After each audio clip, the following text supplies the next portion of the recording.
Beafort by the Sea is known today as a tourist destination on the Outer Banks of North Carolina. But this little town didn't always thrive on the influx of beachgoers each summer.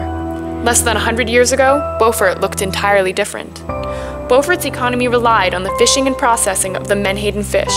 Though the boats crowded the harbors and the smell of the factory caused the town to have a pungent aroma, this industry was adopted into the culture of Beafort. But when the industry died, many small towns that relied on the menhaden industry died along with it. Why did Beafort survive, and how did it end up to be the tourist town as we know it today?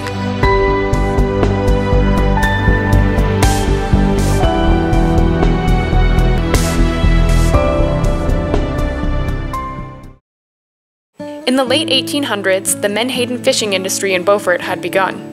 This industry was popular along the East Coast, from the Chesapeake Bay to the Gulf of Mexico, and Carteret County was in the center of it all.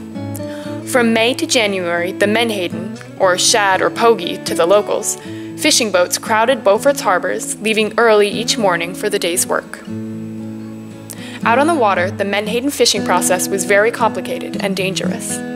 Every day, one large parent vessel accompanied by two smaller vessels would head out to sea.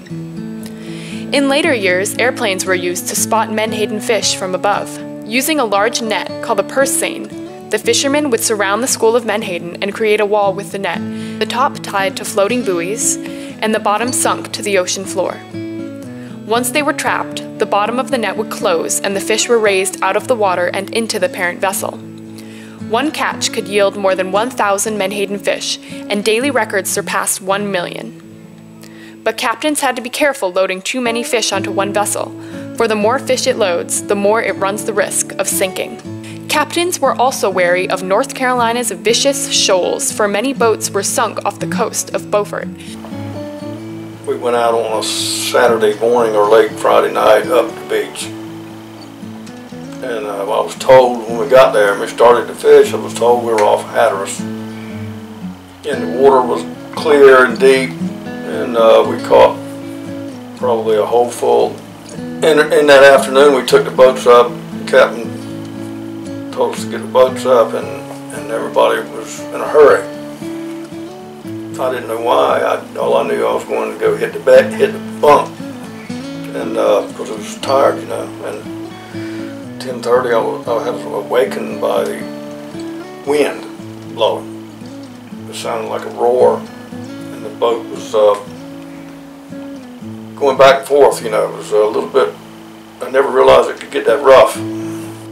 The men in charge, you know, they knew what they were doing. They got us in, and if we had been an hour later, we might have gotten the same trouble that this other boat did. But there was another boat fishing for Smith, and he was behind us, and we couldn't talk to each other on the radio. We didn't have that kind of radio in those days, and we couldn't.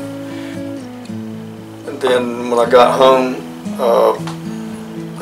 we'd been on the Beafort, and I went home, and the next day, my father told me that there was a boat that was lost last night. Another boat had rescued half the crew. One of the biggest rescues I've ever heard of. And the other men were left out in the ocean. And you know, just nobody looking for them or nobody coming to them. Floating in the water, 5 bodies. But that's when I realized it was a dangerous, it would be a dangerous business. Once the day's fishing was completed, the parent vessel would deliver the day's catch to a fish factory for processing. In 1885, the first menhaden processing plants were installed in Beafort. By 1960, Beafort had more menhaden fish factories than anywhere else on the East Coast, and the fish brought into Beafort accounted for 20% of the annual catch in the United States. These factories would turn the fish into usable products. The fish were very rarely eaten, and were mostly turned into fish meal and oil for use in fertilizers, feeds, and supplements. In the 1950s, menhaden fish accounted for half of all oil and meal production by marine animals in the United States. The industry greatly impacted the town of Beafort, especially when it thrived in the 1960s. It was something that everybody looked forward to, and everybody was talking about it. And when I look back on it, I could tell that everybody made money. The barbers, machine shop, the grocery stores, the businesses on Front Street, because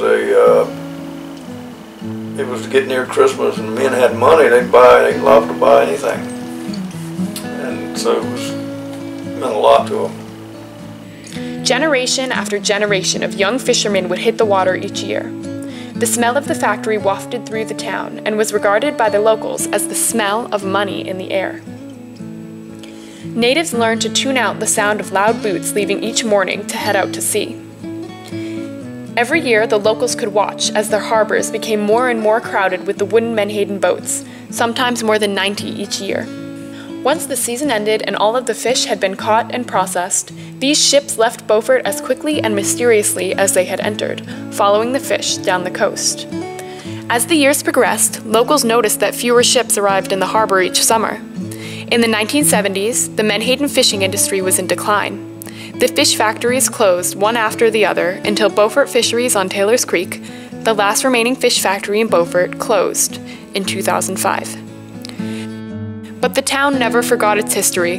In 1988, Want You to Help Me Raise 'Em, a collection of chanties by the Menhaden Chantymen, was released on CD. Chanties were songs sung by fishermen to keep time while pulling up the purse seine.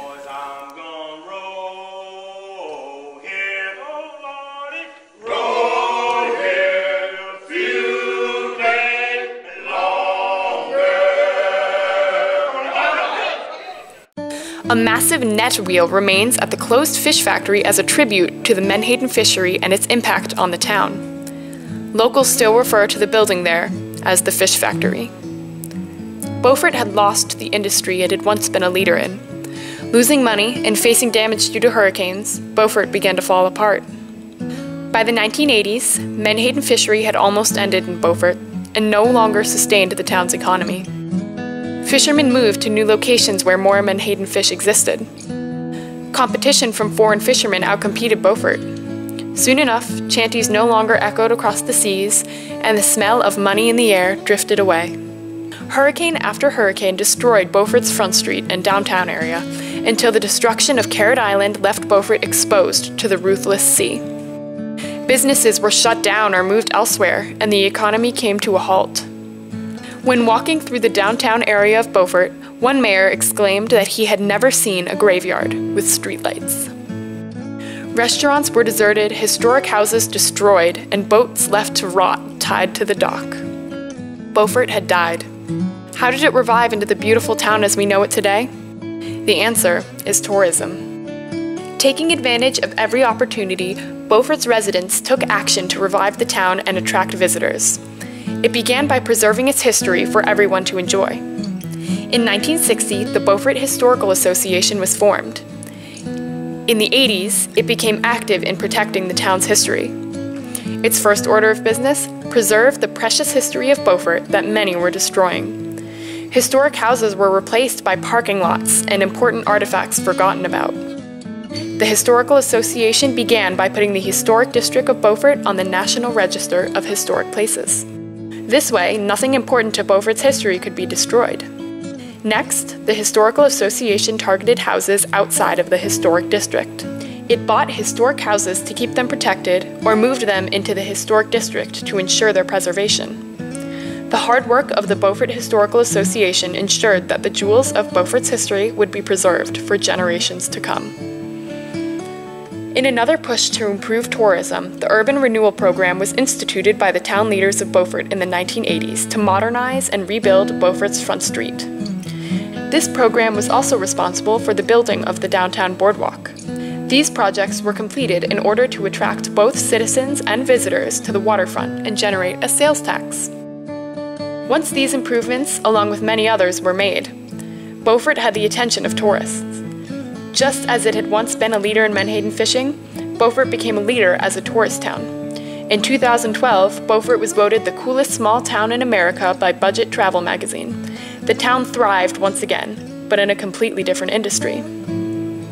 Today, tourists visit Beaufort for many different reasons: to swim in the warm, pristine waters, to visit Blackbeard's house and see the relics of his ship, to eat at the many restaurants, to hike through beautiful nature reserves such as the Rachel Carson Reserve, to go fishing or boating, or just to be in a wonderful cozy town among the interesting locals. People visit from international locations in and out of state to enjoy all that Beaufort has to offer. Beaufort survived its economic downfall because it was able to push through the tough times and reinvent itself.